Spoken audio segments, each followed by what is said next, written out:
కాకినాడ జిల్లా ముమ్మిడివరం నియోజకవర్గం తాళ్లరేవు మండలం ఇంజరం సెక్టార్ ఆధ్వర్యంలో జార్జిపేట గ్రామంలో మహిళాభివృద్ధి శిశు సంక్షేమ శాఖ ఆధ్వర్యంలో పౌష్టికాహార మాసోత్సవాల కార్యక్రమం జరిగింది.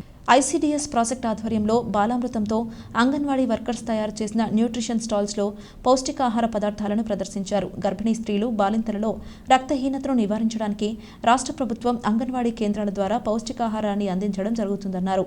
బాల సంజీవని స్కీమ్ ద్వారా అనుబంధ పోషకాహారం అందిస్తున్నామని, గర్భిణీలు బాలింతలకు బాల సంజీవని పోషకాహార కిట్టును ఇవ్వడంతో పాటు కోడిగుడ్లు, పాలు, బియ్యం, నూనె, పప్పు వంటివి ప్రతి నెల అందిస్తున్నామన్నారు. ఈ కార్యక్రమంలో ఐసీడీఎస్ ప్రాజెక్టు సూపర్వైజర్లు, అంగన్వాడీలు, గ్రామ సర్పంచ్, ఏఎన్ఎంలు తదితరులు పాల్గొన్నారు.